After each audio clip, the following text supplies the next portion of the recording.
Peut-être rappelons en préambule que la juge elle-même a convenu qu'il n'y avait pas eu d'enrichissement personnel, ni même d'emploi fictif. Elle parle de contrat fictif, c'est-à-dire que des assistants parlementaires ont travaillé pour le parti sur le plan national quand ils étaient rémunérés pour travailler sur le plan européen. Ça me semble important de le rappeler parce que je crois qu'encore certains de ceux qui nous regardent ne le savent peut-être pas. Donc c'est une réaffectation des moyens à l'intérieur du parti. C'est une entreprise qui affecterait à la filiale B les fonds dévolus, en principe, à la filiale A. Alors, nous avons beaucoup parlé, tous les plateaux en parlent, et c'est bien normal parce qu'il y a une répercussion politique énorme de cette inéligibilité de 5 ans, mais on s'interroge évidemment sur la notion de proportionnalité, aussi sur le reste de la peine. Il y a 4 ans de prison, dont 2 fermes aménagées sous bracelet électronique, vous l'avez rappelé, associées à une amende de 100 000 euros. Alors, je dois préciser que le bracelet électronique a beaucoup plu au député fiché S Antifa Raphaël Arnaud, qui trouve ça visiblement jouissif. Vous voyez, il a publié sur Twitter « Hâte de croiser Marine Le Pen en bracelet électronique à l'Assemblée ». Alors, au moment où il parle, eh bien, son collègue Louis Boyard, ancien dealer de son aveu, gambade toujours dans les couloirs de l'Assemblée librement. Et quant au député de Nantes, Andy Kerbrad, pris en flagrant délit d'achat de drogue en octobre dernier, et selon la presse, Andy Kerbrad aurait financé sa consommation avec l'avance de frais de mandat. Bon, eh bien lui, il n'est pas présent parce qu'il est en arrêt maladie pour soigner son addiction à la drogue, mais ça ne l'a pas empêché, en déléguant son vote, de voter contre la loi narcotrafic. Reconnaissons que c'est quand même un peu cocasse. Mais qu'est-ce que tout cela, n'est-ce pas, à côté de faire travailler un assistant du Parlement européen sur un sujet national ? J'ai essayé de le faire, je ne prétends pas être exhaustive, mais j'ai parcouru la presse locale et nationale sans remonter beaucoup, et de fait c'est assez édifiant. Vous voyez, le 28 mars, il y a donc 2 jours, un chauffeur a été condamné pour refus d'obtempérer, mise en danger d'autrui et usurpation de plaques d'immatriculation. Il a écopé de 10 mois de prison sous bracelet électronique, donc moins que Marine Le Pen. La justice est rendue au nom du peuple. Alors entre les 2 individus, vous pensez que lequel est le plus dangereux entre Marine Le Pen et cet individu. Alors, il y a 1 mois, en février, le tribunal correctionnel de Nîmes a condamné un homme de 64 ans à 18 mois de prison ferme sous la forme d'un bracelet électronique pour agression sexuelle sur une mineure. Les faits remontent à 2017. La victime avait été alors âgée de 10 ans. Il lui avait dit d'ailleurs, si tu parles, je risque d'aller en prison. Visiblement non, puisqu'il a eu un bracelet électronique. Elle avait subi donc des attouchements et des violences.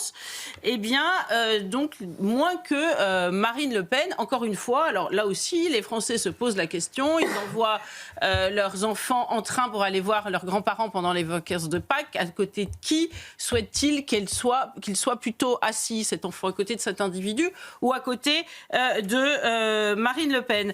En février dernier, alors ça c'est quelque chose que les téléspectateurs de CNews connaissent bien, ils en ont entendu parler, puisque l'agresseur d'un médecin âgé de 64 ans qui avait été défiguré, vous avez peut-être les photos en tête, dans son cabinet à Drancy, en Seine-Saint-Denis, a été condamné à 3 semaines de travaux d'intérêt général et 2 000 € d'amende. Donc, du reste, le médecin, vous en souvenez aussi peut-être, avait témoigné sur CNews pour quand même dire toute son indignation face à la légèreté de la peine. On l'avait autorisé exceptionnellement, c'est l'édito futur de Mathieu Bocoté, à dire qu'il n'était pas d'accord, parce que visiblement, c'est le sujet du jour. Alors, agresser les médecins, c'est un petit sport national en ce moment. Donc, en novembre 2022, déjà, une patiente avait violemment agressé et menacé un généraliste, un cabinet médical de SOS Médecins de Melun. Le praticien avait eu 10 jours d'ITT.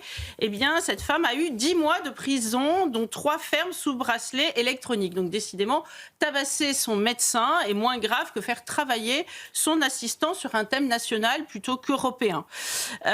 En novembre 2024, alors ça c'est un Coutances, un septuagénaire a été condamné à 3 ans de prison, dont un an ferme sous bracelet électronique, pour agression sexuelle. Alors ça remonte à la fin des années 90 sur une fillette qui était âgée à l'époque de 9 à 12 ans. En septembre dernier, le tribunal du Mans a jugé un homme de 20 ans qui avait agressé au cutter un autre homme âgé de 25 ans. Il l'a condamné à 6 mois de prison ferme sous bracelet électronique pour violence avec arme, donc moins que Marine Le Pen. Et en novembre 2023, on peut remonter comme ça, un conducteur de trottinette électronique. Alors là aussi, vous vous en souvenez peut-être parce que ça avait suscité une forte émotion, avait provoqué la mort d'un petit Ukrainien de 5 ans, violemment percuté sur la promenade des Anglais à Nice. Il a été condamné à 3 ans de prison, dont 2 avec sursis, donc l'année de prison ferme, prend la forme d'un bracelet électronique, toujours moins que Marine Le Pen. Remontons peut-être une dernière fois, en février 2022, parce que ça n'a pas duré 1 heure, donc je n'ai pris que quelques cas, à Pau, 2 jeunes menacent une octogénaire chez elle avec un couteau, ils la cambriolent, ils la détroussent. L'un des deux, âgé de 19 ans, a écopé d'1 an sous bracelet électronique.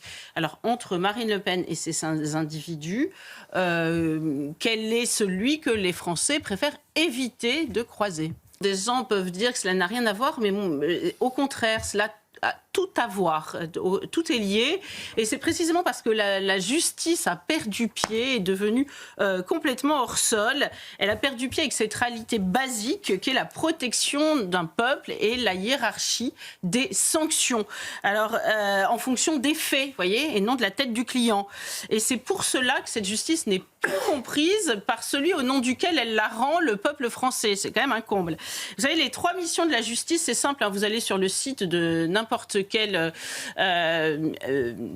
du site officiel, oui, du gouvernement de la justice, vous trouverez immédiatement les 3 fonctions. C'est protéger, décider et sanctionner. Donc la justice doit décider d'une sanction, dans une échelle de sanctions, pour protéger. Hein, c'est exactement ce qui doit se passer. Donc si l'on en croit l'échelle des condamnations que je viens de citer, eh bien, il vaut mieux agresser sexuellement des petites filles, menacer d'un couteau, cambrioler des octogénaires, blesser au cutter, écraser un petit enfant sur la route, qu'affecter dans le même parti à une tâche A un assistant prévu pour une tâche B. Et vous savez, on parle souvent d'insécurité culturelle ou d'insécurité tout court, mais il y a aujourd'hui une insécurité judiciaire. Vous vous souvenez de cette fable de La Fontaine, hein, selon que vous serez puissant ou misérable, dit cette fameuse fable. Eh bien aujourd'hui, la fable a évolué, c'est selon que vous serez de gauche ou de droite. Et cela plonge les Français dans une profonde inquiétude. Et puis je dois dire, pour ouvrir peut-être sur un autre débat qui n'a pas été abordé, qui est l'angle mort de ce qui nous anime, c'est le montant des sommes folles que le contribuable français donne à l'Europe quand elle serait peut-être plutôt utile en France pour le bon fonctionnement des partis et donc de la démocratie.